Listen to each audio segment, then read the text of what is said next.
প্রিয় শ্রোতা বন্ধু, বেদ পাঠশালা অনুষ্ঠানে আপনাকে স্বাগত জানাই। এই অনুষ্ঠানে আমরা বাইবেলের প্রত্যেকটা বই ধারাবাহিকভাবে অধ্যয়ন করছি। আমাদের এই অনুষ্ঠানের উদ্দেশ্য হল আপনাকে বাইবেলের আধ্যাত্মিক আবেদন বুঝতে সাহায্য করা, যেন আপনি তা আপনার জীবনে প্রয়োগ করতে পারেন। আমাদের এই অনুষ্ঠানে আমরা এখন নতুন নিয়মে সাধু পৌলের পত্রগুলি অধ্যয়ন করছি।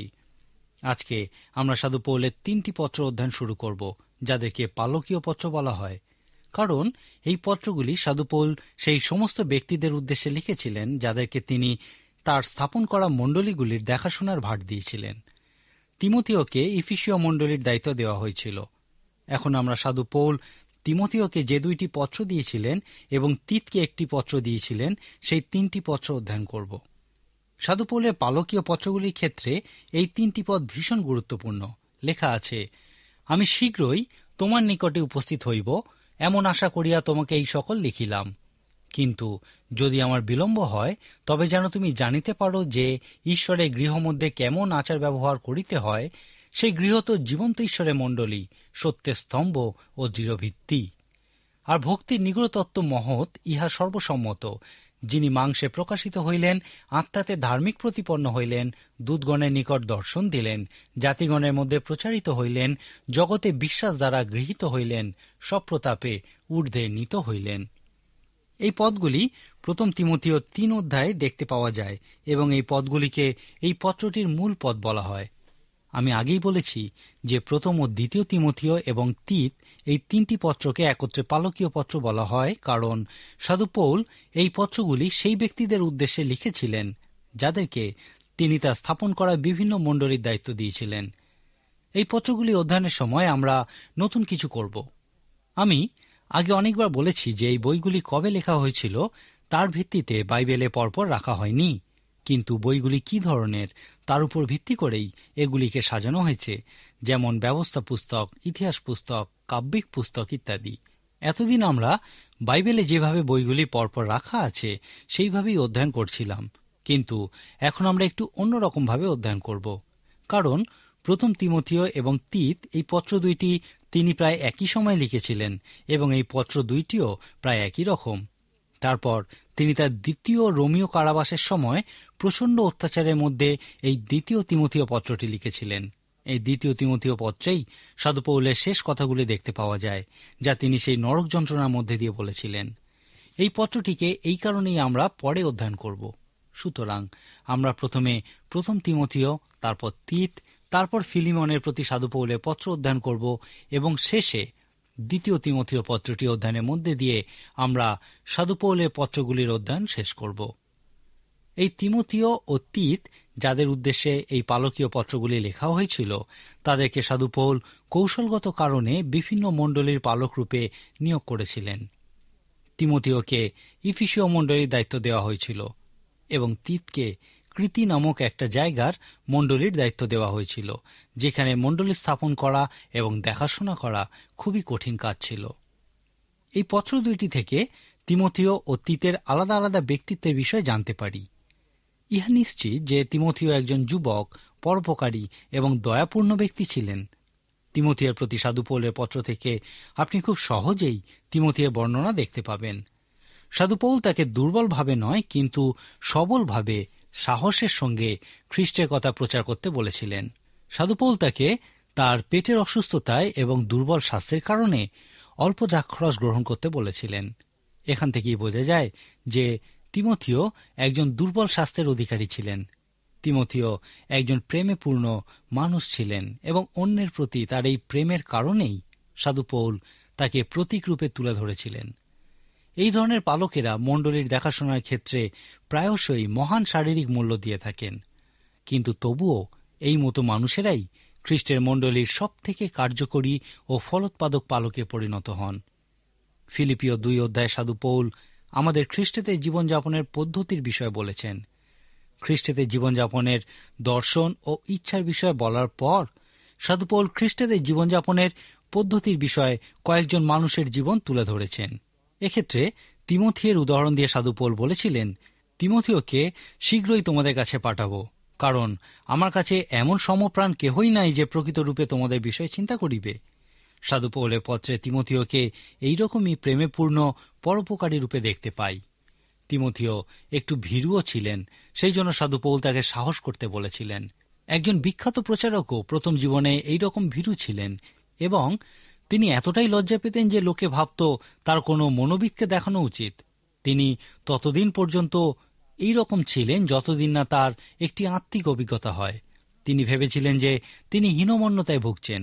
এরপর তিনি অনেকদিন মনস্তত্ত্ব বিষয়ে পড়াশোনার পর এই সিদ্ধান্তে এসেছিলেন যে তিনি হীনমন্যতায় ভুগছেন না, কিন্তু তিনি প্রকৃতই হীন এবং পড়াশোনা তার এই সমস্যার সমাধান করতে পারবে না। পবিত্র আত্মার একটি অলৌকিক কাজ তার মধ্যে থেকে এই হীনতা দূর করেছিল। তিমথিওকে যেমন সাধু পৌল সাহায্য করেছিলেন, তেমনি সেই প্রচারককেও একজন ঈশ্বরভক্ত মানুষ সাহায্য করেছিলেন, যেন তিনি এই হীনতা, ভীরুতার উপরে জয়লাভ করতে পারেন। সাধু পৌলের পত্রে তিতের যে বিবরণ পাওয়া যায় তা তিমথিয়ার থেকে সম্পূর্ণ আলাদা। তিত একজন বয়স্ক, পরিপক্ক এবং সুস্থির ব্যক্তি ছিলেন। এই বিষয়টা আমরা জানতে পারি কারণ সাধু পৌল তার অসুস্থতার কথা উল্লেখ করেননি বা তাকে সাহসী হওয়ার জন্য উৎসাহিতও করেননি। এছাড়াও সাধু পৌল তাকে যে কাজ দিয়েছিলেন সেখান থেকেও বুঝতে পারি যে তিত নিশ্চয়ই একজন পরিপক্ক মানুষ ছিলেন। সাধু পৌল এই তিতের হাতেই করিন্থীয়দের সমস্ত সমস্যার উত্তর এবং তাদের সংশোধনের বিষয় লিখে পাঠিয়েছিলেন। ইহার অর্থ হল তিতকে সাধু পৌলের হয়ে এই সমস্ত বিষয়ে অনুবাদ করে ব্যাখ্যা করে তাদেরকে বুঝিয়ে দিতে হয়েছিল এবং এইগুলি প্রয়োগের সময় সাধু পৌলের পক্ষ সমর্থন করতে হয়েছিল। এখন কোনো সমস্যাগ্রস্ত মানুষকে তাদের সমস্যার কথা জানাতে এবং তার উত্তর দিতে আপনার কেমন লাগবে? সাধু পৌল তিতকে এই কঠিন কাজই দিয়েছিলেন, কারণ তাকে তিনি খুবই উত্তম ও ঈশ্বরভক্ত মানুষ ভাবতেন। করিন্থীয়দের প্রতি দ্বিতীয় পত্রটিও সাধু পৌল তিতের হাতেই পাঠিয়েছিলেন। এই করিন্থীয়রা প্রকৃত মন্দ এবং অনৈতিক জীবনযাপন করত। সাধু পৌল নিশ্চয়ই তিতের উপরে খুবই ভরসা করতেন বলেই তাকে এই খুবই গুরুত্বপূর্ণ ও কঠিন কাজের দায়িত্ব দিয়েছিলেন। সাধু পৌল কৌশলগত কারণেই তিতকে কৃতিতে পাঠিয়েছিলেন, যেখানে মণ্ডলী স্থাপন করা এবং তার দেখাশোনা করা প্রকৃতই কঠিন ছিল। এই কৃতির লোকেরাও খুবই খারাপ ছিল। গ্রিক ভাষায় একটা প্রবাদ ছিল যে কৃতির লোকেদের মতো কাজ করো, যার অর্থ হল শত্রুর অপেক্ষায় ওঁত পেতে থাকো।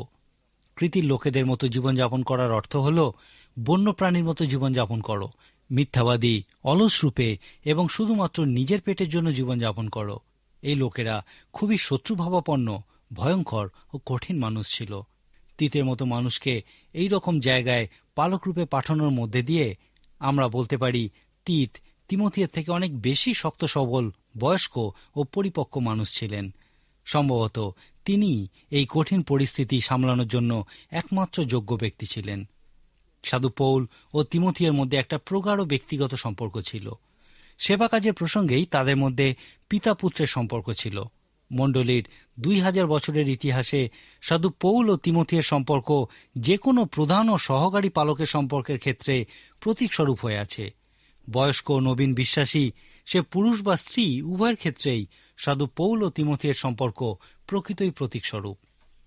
অনেক সময় নবীন পালকদেরকে বয়স্ক পালকদের সঙ্গে কাজ করতে দেওয়া হয় এবং বেশ কয়েক বছর তাদেরকে একসাথে কাজ করানো হয়, যেন সেই নবীন পালক সেই বয়স্ক অভিজ্ঞ পালকের সঙ্গে কাজ করার মধ্যে দিয়ে সেবা কাজের জন্য নিজেকে প্রস্তুত করতে পারে। তিমথিয়ের প্রতি সাধু পৌলের দ্বিতীয় পত্রের 2:2 এই ধরনের শিক্ষার বিষয়ই আমাদেরকে বলা হয়েছে। এখানে সাধু পৌল বলেছেন, আর অনেক সাক্ষীর মুখে যে সকল বাক্য আমার কাছে শুনিয়াছ, সে সকল এমন বিশ্বস্ত লোকদিওকে সমর্পণ করো, যাহারা অন্য অন্য লোককেও শিক্ষা দিতে সক্ষম হইবে। এই পথটি আমাদেরকে এমন শিক্ষার বিষয়ে বলে যা পরিবর্তন করা সম্ভব নয়। এই শিক্ষাই যে কোনো নবীন পালকের কাছে সব থেকে গুরুত্বপূর্ণ। আমরা ধরে নিতে পারি যে সাধু পৌল যখন ইফিসে তুরান্নের বিদ্যালয়ে শিক্ষা দিতেন, তখন তিমথিও তার একজন ছাত্র ছিল। তিমথিও এই শিক্ষা লাভ করে খুবই উপকৃত হয়েছিলেন, কিন্তু তিনি লুস্ত্রায় সাধু পৌলের সঙ্গে মিলিত হন। এই লুস্ত্রায় সাধু পৌলকে পাথর মারা হয়েছিল এবং তারপর তাকে একটা মৃত কুকুরের মতো টেনে নিয়ে গিয়ে শহরের বাইরে ফেলে দেওয়া হয়েছিল। তারা ভেবেছিল যে তিনি মারা গেছেন। তিমথিও খুব সম্ভবত তখন একজন বালক ছিলেন। এইভাবেই তিনি প্রথমবার সাধু পৌলকে দেখেছিলেন। এরপরেও অনেকবার সাধু পৌল লুস্ত্রায় গেছিলেন। যখন তাকে শহরের বাইরে ফেলে দেওয়া হয়েছিল, তার শিষ্যেরা তাকে ঘিরে দাঁড়িয়েছিল। নিশ্চয়ই তারা তার জন্য প্রার্থনা করছিল। অনেকে বলেন যে সেই সময় তিনি মারা গেছিলেন এবং অলৌকিকভাবে পুনরুত্থিত হয়েছিলেন। যাই হোক, তিনি সেই শহরে আবার গেছিলেন এবং প্রচার করেছিলেন। আমি সাধু পৌলের সাহসিকতা বিশেষ পছন্দ করি। আমরা তার দিব্য মাধুর্য পছন্দ করতে পারি, কিন্তু তার সাহসিকতার বিষয় আমাদের দেখতে ভুল করা উচিত নয়। কল্পনা করুন, এই সমস্ত কিছু সেই বালক তিমথিয়ের উপরে কেমন প্রভাব ফেলেছিল। অনেকে বলেন, তিমথিও যখন সাধু পৌলের সঙ্গে মিলিত হয়েছিলেন এবং তার সাহস ও দিব্য মাধুর্য দেখেছিলেন, তখন তাকে তার আদর্শ মানুষরূপে গ্রহণ করেছিলেন। সাধু পৌল তার দ্বিতীয় এবং তৃতীয় সুসমাচার প্রচার যাত্রায় লুস্ত্রায় ফিরে গেছিলেন। তৃতীয়বারে যখন তিনি লুস্ত্রায় গেছিলেন, সেখানে তিমথিয়ের বিষয়ে উল্লেখ দেখি। হয়তো এই সময় তিনি তিমথিওকে তার সুসমাচার প্রচার যাত্রায় সঙ্গী করেছিলেন। এই সময় থেকেই তিমথিওকে সাধু পৌলের সেবা কাজের সঙ্গে যুক্ত থাকতে দেখি। সাধু পৌল যেভাবে তিমথিওকে নির্দেশ দেওয়ার মধ্যে দিয়ে পরিচালনা করতেন, তা কোনো অভিজ্ঞ পালক বা অভিজ্ঞ পুরুষ ও স্ত্রীর কাছে নবীন পালক বা যুবক ও যুবতীদের নির্দেশের মাধ্যমে পরিচালনার ক্ষেত্রে প্রতীকস্বরূপ। বিশ্বাসীকে দেখাশোনার ক্ষেত্রে তিমথিও একজন উদাহরণস্বরূপ ছিলেন, কারণ তিনি প্রথম প্রজন্ম নন, কিন্তু তৃতীয় প্রজন্মের বিশ্বাসী ছিলেন। অর্থাৎ তার ঠাকুমা বিশ্বাসিনী ছিলেন, তার মা বিশ্বাসিনী ছিলেন এবং তিনিও একজন বিশ্বাসী ছিলেন। একজন বিখ্যাত ব্যক্তি মণ্ডলীর ইতিহাস সম্পর্কিত তার একটি বইতে লিখেছেন, যে সমস্ত ব্যক্তি পাপের জীবন থেকে পরিবর্তিত হয়ে ঈশ্বরের সেবা কাজে যুক্ত হয়েছেন, তারা প্রকৃতই ব্যতিক্রম। মণ্ডলীর ইতিহাস অধ্যয়ন করলে দেখবেন যে এই পৃথিবীতে যীশুখ্রিস্টের মণ্ডলী বেশিরভাগ ক্ষেত্রেই সেই সমস্ত ব্যক্তি স্থাপন করেছেন যারা কোনো ঈশ্বরভক্ত পিতামাতা এবং পরিবারের মধ্য দিয়েই বড় হয়েছেন। কিন্তু আমরা সেই পাপের জীবন থেকে পরিবর্তিত ব্যক্তিদের কথা বেশি শুনে থাকি, কারণ তাদের জীবন কাহিনী খুবই আকর্ষণীয় হয়ে থাকে। আজকের দিনে যে সমস্ত সেবাকারীরা খ্রিস্টের জন্য তাদের জীবন সমর্পণ করেছেন এবং কাজ করছেন, তাদের সন্তানেরাই বেশিরভাগ ক্ষেত্রে সেবাকারীতে পরিণত হয়, কারণ তারা তাদের পিতামাতার জীবন দেখে উৎসাহিত হয়। তিমথিও এইরকমই একজন তৃতীয় প্রজন্মের বিশ্বাসী ছিলেন। পণ্ডিত ব্যক্তিরা বিশ্বাস করেন যে সাধু পৌল প্রথমবার তার রোমীয় কারাবাস থেকে উদ্ধার পাওয়ার পর তিমথিওকে এই প্রথম পত্রটি লিখেছিলেন। আপনার মনে আছে কি সাধু পৌলকে গৃহবন্দী করে রাখা হয়েছিল? প্রেরিত পুস্তকের শেষ অধ্যায়ে আমরা এই বিষয়ে দেখতে পাই। পুরনো তথ্যাবলী থেকে আমরা জানতে পারি যে রোম সম্রাট নিরো সাধু পৌলকে মুক্ত করেছিলেন। এই তথ্যের উপর কতটা ভরসা করা যায় তা আমরা জানি না, কিন্তু ইহা প্রত্যেকেই স্বীকার করে নিয়েছে। এরপর তিনি রোমীয়দের প্রতি পত্রে তাদেরকে বলেছিলেন যে এরপর তিনি রোমীয়দের সাহায্যে স্পেনে যেতে চেয়েছিলেন। এই কারণেই তিনি রোমে যাওয়ার জন্য এত আগ্রহী ছিলেন। পুরনো তথ্য থেকে আমরা জানতে পারি যে তিনি তার প্রথমবার রোমীয় কারাবাস থেকে মুক্তি পেয়েছিলেন, তারপর সেবাকারী রূপে স্পেনে গেছিলেন এবং ইফিসে ফিরে এসেছিলেন এবং তারপর ত্রোয়াতে গেছিলেন। এই সময়ই রোমের পাগল সম্রাট নিরো রোমে আগুন লাগিয়ে দিয়েছিলেন এবং খ্রিস্ট বিশ্বাসীদের উপরে দোষারোপ করেছিলেন। এই সময় সাধু পিতরের সঙ্গে দ্বিতীয়বার সাধু পৌলকে কারাগারে বন্দী করা হয়েছিল। হাজার হাজার খ্রিস্ট বিশ্বাসীকে সেই সময় বন্দী করে হত্যা করা হয়েছিল। সাধু পিতর ও সাধু পৌলকেও সেই সময় বন্দী করে হত্যা করা হয়েছিল। পণ্ডিত ব্যক্তিরা বিশ্বাস করেন যে সাধু পৌল প্রথম তিমথিয় পত্রটি এই দুইবার রোমীয় কারাবাসের মধ্যবর্তী সময় লিখেছিলেন। এই পত্রটির উদ্দেশ্য ছিল তিমথিওকে এই বিষয়ে শিক্ষা দেওয়া যে সত্যের স্তম্ভ ও ভিত্তিস্বরূপ ঈশ্বরের মণ্ডলী, যার মধ্যে দিয়ে এই সত্য প্রচারিত হয়, সেই মণ্ডলীর কাজের ক্ষেত্রে ঈশ্বর কি পরিকল্পনা করেছেন। এই পত্রটিতে সাধু পৌল মণ্ডলীর পরিচালক বর্গের চরিত্র কিরকম হওয়া উচিত সেই বিষয়ের উপর জোর দিতে চেয়েছিলেন। এই পত্রটির মূল পদ দুইটি হল, আমি শীঘ্রই তোমার নিকটে উপস্থিত হইব, এমন আশা করিয়া তোমাকে এই সকল লিখিলাম, কিন্তু যদি আমার বিলম্ব হয় তবে যেন তুমি জানিতে পারো যে ঈশ্বরের গৃহ মধ্যে কেমন আচার ব্যবহার করিতে হয়। সেই গৃহ তো জীবন্ত ঈশ্বরের মণ্ডলী, সত্যের স্তম্ভ ও দৃঢ় ভিত্তি। অনেকে বিশ্বাস করেন যে মণ্ডলী হল আত্মা রক্ষা করার একটা জায়গা, এবং কোনো উপাসনায় যখন আহ্বান করা হয় এবং মানুষ যখন আহ্বানে সাড়া দিয়ে পরিবর্তিত হয়, তখন তা প্রকৃতই সুন্দর একটি বিষয়ে পরিণত হয়। কিন্তু পবিত্র শাস্ত্রে মণ্ডলীর বিষয়ে যা বলা হয়েছে তা প্রকৃত বুঝলে আমরা দেখব যে মণ্ডলী প্রাথমিকভাবে আত্মা রক্ষা করার কোনো জায়গা নয়। মণ্ডলী হল এই কাজের মূল কেন্দ্র। মণ্ডলীকে এই মূল কেন্দ্ররূপেই পরিকল্পনা করা হয়েছে, যেখান থেকে সুসমাচারের সত্য প্রচারিত হয়। এই পালকীয় পত্রগুলিতে বর্ণিত সাধু পৌলের নির্দেশাবলী অধ্যয়ন করলে আপনি মণ্ডলীর জন্য ঈশ্বরের পরিকল্পনা আবিষ্কার করতে পারবেন। যদিও মণ্ডলীতে যখন পালক মানুষকে আহ্বান করেন এবং মানুষ আহ্বানে সাড়া দিয়ে পরিবর্তিত হয়, তা প্রকৃতই সুন্দর একটি অলৌকিক কাজ। কিন্তু সাধু পৌল এখানে আরও বেশি কিছু বলেছেন। যদি কোনো মণ্ডলীর প্রত্যেকেই অন্যের কাছে সুসমাচার প্রচার করার জন্য যথার্থ অনুপ্রাণিত, সংশোধিত এবং সম্পূর্ণ সিদ্ধ হন, তাহলে তা কি আরও ভালো বিষয় নয়? সাধু পৌল এই ধরনের মণ্ডলীর কথাই এখানে বর্ণনা করেছেন। সাধু পৌল ইফিসীয় পত্রে বলেছেন, মণ্ডলীতে সাধু ব্যক্তিদের সেবা কাজের জন্য প্রস্তুত করা হয়। এই পত্রগুলিতে সাধু পৌল এই নির্দেশের সঙ্গেই সামঞ্জস্য বজায় রেখে মণ্ডলীর পরিকল্পনার বিষয় বলেছেন। এই পত্রগুলিতে যে সত্যের উপর সাধু পৌল জোর দিতে চেয়েছেন তা হল, যদি কোনো মণ্ডলী সেই সত্য প্রচার করার মূল কেন্দ্রে পরিণত হতে চায়, তাহলে সেই মণ্ডলীর সদস্যদের ক্ষেত্রে একটা সুনির্দিষ্ট মান থাকতে হবে এবং মণ্ডলীর নেতৃত্বের ক্ষেত্রেও একটা সুনির্দিষ্ট মান থাকতে হবে। বিশেষ করে কৃতির মতো সুসমাচারের প্রতি শত্রুভাবাপন্ন জায়গায় বা কোনো মিশ্র সংস্কৃতিতে যখন কোনো মণ্ডলী প্রতিষ্ঠিত হয়, তখন এই বিষয়টির গুরুত্ব বিশেষভাবে উপলব্ধি করা যায়। ঈশ্বরের পরিকল্পনা অনুযায়ী মণ্ডলীতে পরিবর্তিত নতুন জন্মপ্রাপ্ত আত্মিক মানুষ থাকা উচিত। মণ্ডলী এমন মানুষে পূর্ণ হওয়া উচিত যাদের জীবন আত্মার ফল নিয়ে আসে এবং সমস্ত পৃথিবীকে দেখায় যে যীশু খ্রিস্টকে অনুসরণ করার অর্থ কি। ইহা মণ্ডলীকে যারা নেতৃত্ব দেন তাদের ক্ষেত্রে বিশেষভাবে সত্য। এই নেতাদের প্রকৃতই একটা সুনির্দিষ্ট মান থাকা উচিত। ইহাই হল তিমথিয়ের প্রতি সাধু পৌলের প্রথম পত্রের মূল উদ্দেশ্য। যাই হোক, ইহা ছাড়াও এখানে আরও অন্যান্য সত্য দেখতে পাবেন। উদাহরণস্বরূপ দেখি 1 অধ্যায় তার 12 থেকে 16 পদে সাধু পৌল তিমথিয়কে নিজের ব্যক্তিগত সাক্ষ্যের বিষয়ে বলেছেন যে, যিনি আমাকে শক্তি দিয়েছেন, আমাদের সেই প্রভু খ্রিস্ট যীশু ধন্যবাদ করিতেছি, কেননা তিনি আমাকে বিশ্বস্ত জ্ঞান করিয়া পরিচর্যায় নিযুক্ত করিয়াছেন।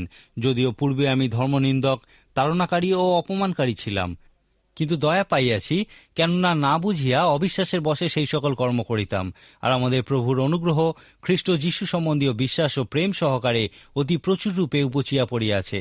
এই কথা বিশ্বসনীয় ও সর্বতোভাবে গ্রহণের যোগ্য যে খ্রিস্ট যীশু পাপীদের পরিত্রাণ করিবার জন্য জগতে আসিয়াছেন, তাহাদের মধ্যে আমি অগ্রগণ্য।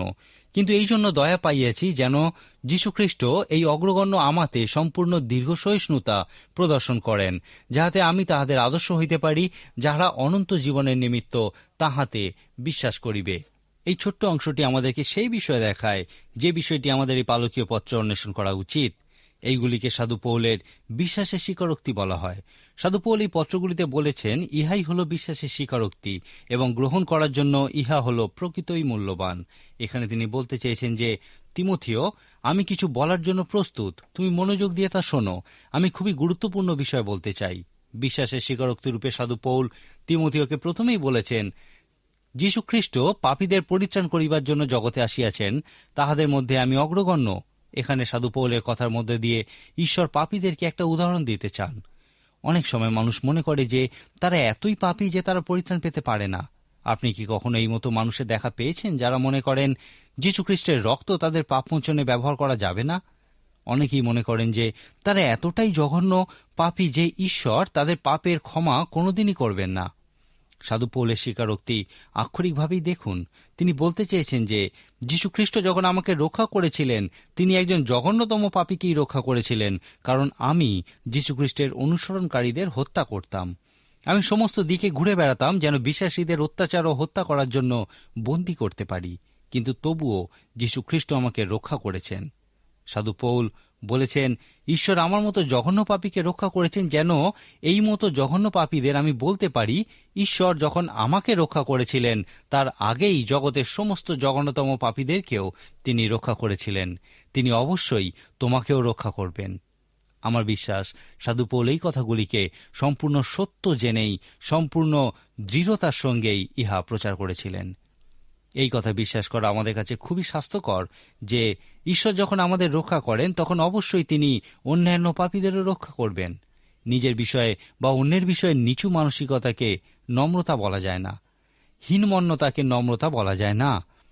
আত্মাতে দিনহীন বা নম্র হওয়ার অর্থ হলো এইরকম যে ঈশ্বর যখন আমাকে রক্ষা করেছে তখন জগতের সব থেকে জঘন্য পাপীকেই রক্ষা করেছে, এবং যদি আমাকে তুমি রক্ষা করতে পারো তাহলে জগতের যে কোনো জঘন্য পাপীকেই তুমি রক্ষা করতে পারো।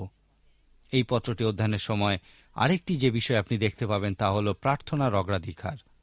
2:1-4 পদে সাধু পৌল যখন তিমথিওকে একত্রিত রূপে মণ্ডলীর দৈনন্দিন কাজের বিষয়ে বলেছিলেন, তিনি তখন প্রার্থনাকেই প্রথম স্থানে রেখেছিলেন। লেখা আছে, আমার সর্বপ্রথম নিবেদনেই যেন সকল মনুষ্যের নিমিত্ত বিনতি, প্রার্থনা, অনুরোধ, ধন্যবাদ করা হয়, বিশেষত রাজাদের ও উচ্চপদস্থ সকলের নিমিত্ত, যেন আমরা সম্পূর্ণ ভক্তিতে ও ধীরতায় নিরুদ্বেগে ও প্রশান্ত জীবনযাপন করিতে পারি। তাহাই আমাদের ত্রাণকর্তা ঈশ্বরের সম্মুখে উত্তম গ্রাহ্য। তাহার ইচ্ছা এই যেন সমুদয় মনুষ্য পরিত্রাণ পায় ও সত্যের তত্ত্বজ্ঞান পর্যন্ত পৌঁছিতে পারে। লক্ষ্য করুন, পবিত্র শাস্ত্র যখন সর্বপ্রথম কথাটি যখন বলে যে সর্বপ্রথমে ধার্মিকতা রাজ্যের অন্বেষণ করো, তখন পবিত্র শাস্ত্র অগ্রাধিকার দেওয়ার বিষয়ই বলে। আমাদের প্রত্যেকেরই ব্যক্তিগত অগ্রগণ্য বিষয় সকল আছে, প্রত্যেক মণ্ডলীতেও ব্যক্তিগত অগ্রগণ্য বিষয় আছে, কিন্তু সাধু পৌল এখানে বলেছেন মণ্ডলীতে কোন বিষয়টি সর্বপ্রথম স্থানে থাকা উচিত। তিনি বলেছেন যেন সর্বপ্রথমে সকল মানুষের জন্য প্রার্থনা করা হয়।